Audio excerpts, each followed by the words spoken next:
हमारे चैनल को सब्सक्राइब करें और बेल नोटिफिकेशन को जरूर दबाएं। ज्योतिष रतन लाइव चैनल के इस कार्यक्रम में मित्रों आपका बहुत बहुत हार्दिक स्वागत है। मैं हूं आचार्य पंडित सर्वदानंद शर्मा। मेरी ओर से भी आप सभी दर्शकों को प्यार भरा नमस्कार। मित्रों, आज हम आपके सम्मुख 12 राशियों का राशिफल जो कि माह जुलाई 2020 से संबंध रखता है उसको लेकर के उपस्थित हुए हैं और मेष राशि से लेकर के और मीन राशि तक के जो जातक हैं, सभी राशियों के जो जातक हैं उनके साथ एक एक करके हम उनके राशिफल के विषय में चर्चा करेंगे।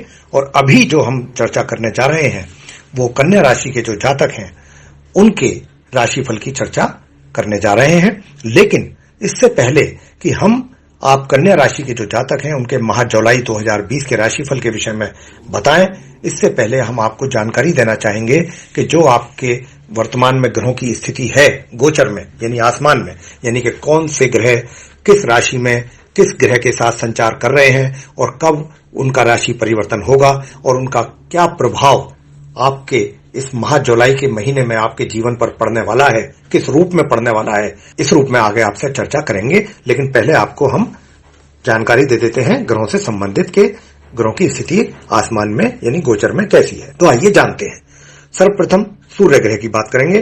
तो मित्रों, जो सूर्य ग्रह हैं वो वर्तमान में अपनी सम राशि मिथुन में संचार कर रहे हैं अपने समग्रह बुध और शत्रु ग्रह राहु के साथ। और ये जो मिथुन राशि है आपके कुंडली के दशम भाव जिसको हम कहते हैं और या फिर 10th हाउस के नाम से भी जानते हैं उसमें स्थित है।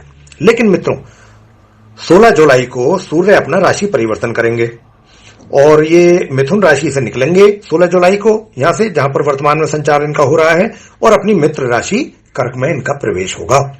और ये जो कर्क राशि है आपके कुंडली के एकादश भाव यानी कि 11th हाउस में स्थित है। ये तो थी सूर्य देव की स्थिति। आगे चर्चा करते हैं आपसे मंगल ग्रह के विषय में। तो मित्रों मंगल ग्रह जो है वो वर्तमान में अपनी मित्र राशि मीन में संचार कर रहे हैं और पूरे माह ये इसी राशि में ही उदय एवं मार्गी अवस्था में संचार करते रहेंगे। और ये जो मीन राशि है जहां पर मंगल ग्रह का पूरे माह संचार होता रहेगा, ये मीन राशि आपके कुंडली के सप्तम भाव में स्थित है मित्रों, जिसको हम 7th हाउस के नाम से भी जानते हैं। आगे चर्चा करेंगे बुध ग्रह के विषय में। तो मित्रों बुध ग्रह जो है वो वर्तमान में अपनी स्वयं की राशि जो उनकी मिथुन राशि है उसी में ही वक्री एवं अस्त अवस्था में संचार चल रहा है। वो संचार कर रहे हैं अपनी खुद स्वयं की राशि मिथुन में। लेकिन 9 जुलाई को ये पूर्व में उदय हो जाएंगे। अभी अस्त अवस्था में इनका संचार हो रहा है और वक्री अवस्था में जैसा मैंने आपको कहा। लेकिन 9 जुलाई को ये उदय हो जाएंगे और 12 जुलाई को ये मार्गी भी हो जाएंगे यानी कि सीधी चाल चलना आरंभ कर देंगे 12 जुलाई तथा इस माह के अंत तक इनका संचार इसी राशि में ही होता रहेगा अपने समग्रह राहु के साथ तथा 15 जुलाई तक अपने मित्र ग्रह सूर्य देव के साथ। आगे चर्चा करेंगे आपके साथ गुरु बृहस्पति के विषय में। तो मित्रों गुरु बृहस्पति जो है वो अपनी स्वयं की राशि धनु में वक्री अवस्था में यानी कि उल्टी चाल चल रहे हैं। वो इस अवस्था में उनका अपनी स्वयं की राशि धनु में संचार हो रहा है अपने समग्रह केतु के साथ। यहाँ पर केतु भी विराजमान है इसी राशि में गुरु बृहस्पति के साथ और इनका पूरे माह इसी प्रकार इसी राशि में ही संचार होता रहेगा। अब आपको बता दें कि इनकी धनु राशि जो है गुरु जहां पर संचार कर रहे हैं और केतु ये जो है आपके कुंडली के चतुर्थ भाव जिसको हम 4th हाउस के नाम से भी जानते हैं उसमें स्थित है। आगे बात आपसे करेंगे शुक्र के विषय में। तो शुक्र भी अपनी स्वयं की राशि वृषभ में उदय एवं मार्गी अवस्था में पूरे माह इसी प्रकार ही संचार करते रहने वाले हैं।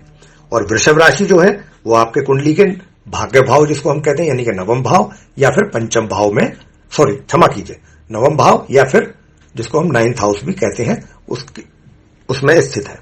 शनि ग्रह भी अपनी स्वयं की राशि मकर में वक्री अवस्था में पूरे माह इसी प्रकार संचार करते रहेंगे। और जो इनकी मकर राशि है ये आपके कुंडली के पंचम भाव जिसको हम 5th हाउस कहते हैं उसमें स्थित है मकर राशि, जहां पर इस समय शनिदेव का संचार चल रहा है वक्री अवस्था में यानी उल्टी चाल चल रहे हैं वो। लेकिन ये अवस्था इनकी पूरे माह इसी प्रकार मकर राशि में बनी रहने वाली है जो कि आपके कुंडली के पंचम भाव यानी कि 5th हाउस में स्थित है। आगे चर्चा करेंगे राहु ग्रह के विषय में।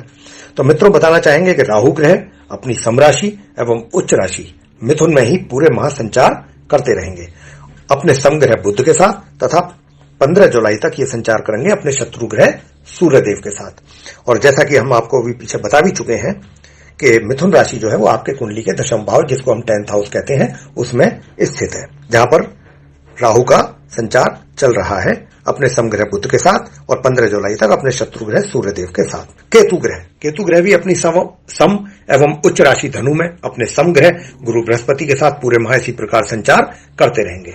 हम इसके विषय में भी आपको बता चुके हैं कि धनु राशि जो है वो आपके कुंडली के 4th हाउस यानी कि चतुर्थ भाव में स्थित है, जहां पर गुरु और केतु दोनों एक साथ बैठे हुए हैं और इनका संचार पूरे माह इसी प्रकार इसी राशि में ही चलता रहेगा। यानी कि गुरु की ये स्वयं की अपनी राशि है और यहाँ पर ये वक्री अवस्था यानी कि उल्टी चाल ही चलते रहेंगे पूरे माह केतु के साथ। तो मित्रों, ये थी वर्तमान में सभी ग्रहों की स्थिति और अब इनका क्या प्रभाव आपके जीवन पर पड़ने वाला है, किस रूप में पड़ने वाला है, उसकी चर्चा हम आपके साथ डिटेल में करेंगे। और सर्वप्रथम जो हम आपके साथ चर्चा करने जा रहे हैं वो राशिफल के रूप में वो व्यवसाय से संबंधित करेंगे कि ये जो आप कन्या राशि वाले जातक हैं उनका माह जुलाई 2020 का जो व्यवसाय है उसके हालात कैसे रहने वाले हैं। तो आइए जानते हैं। तो मित्रों, यह माह आप कन्या राशि के जातकों के लिए कार्य क्षेत्र से संबंधित विशेष रूप से महत्वपूर्ण रहने वाला है। हालांकि माह के आरंभ से और माह के मध्य के बीच आपको अपने कार्य क्षेत्र में कठिनाइयां एवं परेशानियों का सामना कुछ ज्यादा ही करना पड़ सकता है, कुछ अत्यधिक करना पड़ सकता है। लेकिन माह मध्य के उपरांत आपकी परेशानियां कम होंगी और आप उन्नति के मार्ग पर अग्रसर भी होंगे। इस अवधि में ग्रहों का कुछ ऐसा योग भी बना हुआ है कि जिसके कारण आपका स्थान परिवर्तन भी संभव है। लेकिन यह सिर्फ स्थान परिवर्तन ही नहीं होगा, स्थान परिवर्तन के साथ साथ आपकी पदोन्नति की भी पूरी संभावना बन रही है। कहने का भाव यह है कि पदोन्नति के साथ आपका स्थानांतरण होने का योग भी, दोनों योग एक साथ बन रहे हैं। लेकिन आपको इस बात का अवश्य ध्यान रखना होगा कि अपने क्रोध पर नियंत्रण अवश्य रखें और पेशेंस रखें, धैर्य रखें तथा अपने विभाग में जो भी निर्णय आप लेते हैं अपने कार्यों से संबंधित, उसमें भी किसी प्रकार की किसी का कोई अहित ना हो। यानी कि जो निर्णय आप लेंगे अपने विभाग में, ऐसे निर्णय ना लें कि जिससे किसी भी जो आपके अधीन कर्मचारी हैं उनका कोई अहित हो, उनका कोई नुकसान हो। इस बात का भी आपको ध्यान रखना पड़ेगा, या आपके क्रोध का सामना किसी को करना पड़े, इस बात को भी आपको ध्यान रखना पड़ेगा, किसी का अहित ना हो, चाहे वो आपका कोई साथी है आपके विभाग में या फिर वो आपके जूनियर कर्मचारी हैं, आपके अधीन जो कर्मचारी कार्यरत हैं उनकी हम बात कर रहे हैं। तो जो भी निर्णय लें ऐसा लें कि उनमें किसी का अहित ना हो, इस बात को पहले अपने मन में विचार लें, कोशिश यही करें तथा पूर्ण रूप से कानूनी प्रक्रिया का भी पालन करें। जो भी कानूनी रूप से सही हो वही करें, गैर कानूनी तरीके से कोई कार्य करने की चेष्टा ना करें इस माह, अन्यथा आपके लिए मुश्किलें पैदा हो सकती हैं और आप मुश्किलों में फंस सकते हैं। वैसे यह समय आपकी सफलता से भरपूर रहने वाला है। सफलता तो आपको पूर्ण रूप से मिलेगी, इसमें तो जो ग्रहों की स्थिति हम देख पा रहे हैं उसके आधार पर तो हम कह सकते हैं। और आप सभी से अपना कार्य बहुत ही चतुराई से लेने वाले हैं इस माह। साथ ही जो भी पदोन्नति या उन्नति आपकी होगी वो उसके जो होने के जो योग बन रहे हैं वो एकदम अचानक ही होगी। उससे पहले से कोई आप ऐसा नहीं है कि कोई आपकी कोई चर्चा चल रही हो, इस बात की संभावना बहुत कम है कि आपको पहले से उसकी जानकारी हो। इस बात की संभावना ज्यादा है कि अचानक ही इस प्रकार के डेवलपमेंट हो आपके विभाग में आपके लिए, जिसको हम अंग्रेजी में सडन डेवलपमेंट भी कह देते हैं। आपके भाग्य का भी आपको इस माह 100% सहयोग प्राप्त हो रहा है। तो मैं तो यही कहना चाहूंगा मित्रों आपसे, मेरी तो एक ही सुझाव होगा कि आप इस समय का सदुपयोग करें, आपके लिए उतना ही अच्छा रहेगा। वित्तीय स्थिति, इस पूरे माह आपकी आय में किसी प्रकार की कमी नहीं रहेगी मित्रों। हाँ, थोड़ा कम ज्यादा अवश्य हो सकता है, लेकिन धन का संचय होता रहेगा। कुछ मुश्किलात दिखाई दे सकते हैं धन के मतलब संचय में, यानी कि जो प्लानिंग आप करके चलेंगे अपने धन को जोड़ने के लिए सेविंग्स के लेकर के, उसमें कुछ थोड़ी परेशानियां हो सकती हैं, दिक्कतें आ सकती हैं, लेकिन ऐसा नहीं है कि नहीं कर सकते। अगर आप चाहेंगे तो अवश्य करेंगे। और इस माह सुख सुविधाओं का भी पूरा लाभ आप नहीं उठा पाएंगे, क्योंकि आपके ऊपर आपका कार्य जो भार है उसका बोझ कुछ अधिक होने के कारण। प्रेम संबंध, तो मित्रों बता दें आपको कि आप कन्या राशि के जातकों के लिए यह माह आपके प्रेम संबंधों को लेकर के बिल्कुल भी सहायक नहीं दिखाई दे रहा है। तो ऐसी स्थिति में अगर आप प्रयास करते भी हैं तो आपको उसमें सफलता प्राप्ति के योग नहीं है। ये थी आपके इस माह प्रेम संबंधों को लेकर के चर्चा। आगे चर्चा करेंगे आपके पारिवारिक संबंधों को लेकर के। तो बता दें कि इस माह आपके अपने परिवार के जो सदस्य हैं उनके साथ संबंध है तो आपके जो संबंध है वो सामान्य बने रहने वाले हैं। और महामध्य के उपरांत अपने बड़े भाई बहनों के साथ कुछ छोटी मोटी मतभेद जैसी स्थिति बन सकती है, छोटी मोटी बातों को लेकर के।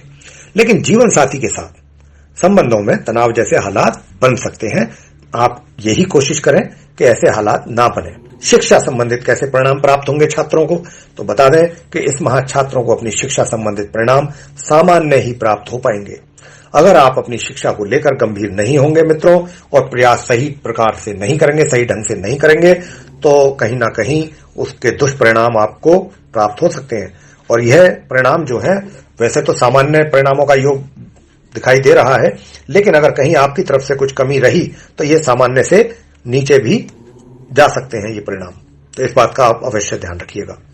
संतान, आपको इस माह अपनी संतान के द्वारा आशा के अनुरूप परिणामों की प्राप्ति नहीं हो पाएगी, विशेषकर माह मध्य से माह अंत के बीच में, यानी कि कह सकते हैं कि जब माह का मध्य शुरू होगा उसके उपरांत। इसीलिए यहां आपका दायित्व बन जाता है कि जितना संभव हो सके आप अपनी संतान पर विशेष रूप से ध्यान दें, अपनी जिम्मेवारियों को समझते हुए। स्वास्थ्य कैसा रहेगा इस माह? तो मित्रों, इस पूरे माह आपके स्वास्थ्य में कमी बनने के संकेत मिल रहे हैं और ज्यादातर वायु विकार और पेट संबंधित व्याधियां या ब्लड प्रेशर जैसी समस्याएं आपको परेशान कर सकती हैं। आपको अपने स्वास्थ्य का निरंतर जांच कराते रहना चाहिए, यही हमारा आपको यहां पर सुझाव है। और वैसे भी एक तो ग्रहों की स्थिति कुछ थोड़ी प्रतिकूल है स्वास्थ्य को लेकर के, और दूसरे आप जानते भी हैं कि इस समय जो वायरस के रूप में जो ये गंभीर बीमारी फैल रही है और इससे जो लोग परेशान हैं, तो उसको लेकर के भी काफी सचेत रहने की आवश्यकता है।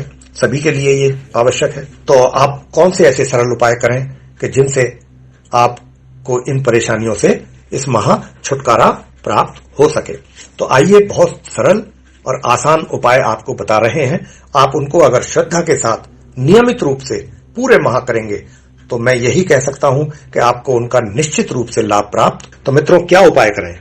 सर्वप्रथम मैं आपको कहना चाहता हूं कि आप महामृत्युंजय मंत्र की कम से कम 1 अन्यथा 3 माला प्रतिदिन अवश्य करें, और अगर ये रुद्राक्ष की माला से करेंगे तो अति उत्तम। इस मंत्र का जाप करने से भी आपके स्वास्थ्य में लाभ प्राप्त होगा। मंत्र है ओम जयंती मंगला काली भद्रकाली कपालिनी दुर्गा क्षमा शिवा धत्री स्वाहा स्वद नमोस्तुते। यह है बहुत साधारण सा मंत्र है। इसकी 1 माला या 3 माला प्रतिदिन करिएगा। और अंतिम उपाय जो छात्र हैं, शिक्षा प्राप्त कर रहे हैं, उनके लिए है ये उपाय। वो क्या करें? इस मंत्र की कम से कम 1 या 3 माला प्रतिदिन करेंगे तो उनको अपनी शिक्षा से संबंधित परिणामों में लाभ प्राप्त होगा। और मंत्र है ओम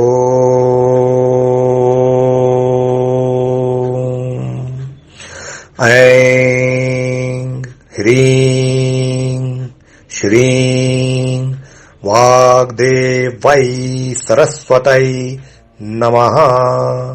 यह है मंत्र। इसकी 1 या 3 माला करिए। मां सरस्वती जी के आप जो प्रतिमा है या जो घर में मंदिर है, जहां भी आपकी मां सरस्वती जी की एक फोटो के सामने बैठ करके ये करें, आपको लाभ प्राप्त होगा। तो मित्रों, बड़े छोटे छोटे बड़े सरल उपाय हैं, अगर आप करेंगे निश्चित रूप से उसका लाभ आपको प्राप्त होने वाला है। तो मित्रों, ये था आप कन्या राशि के जातकों का माह जुलाई 2020 का राशिफल। आपको ये पसंद आया तो इसको आप लाइक कीजिए, शेयर कीजिए और चैनल को भी सब्सक्राइब करना ना भूलें। साथ ही जो बेल आइकन है उसको अवश्य दबाइए, ताकि जो भी आने वाले हमारे दिनों में कार्यक्रम है नए उनके जो नए वीडियोज हैं वो भी आप तक आसानी से पहुंच सकें और आप समय अनुसार उनका भी लाभ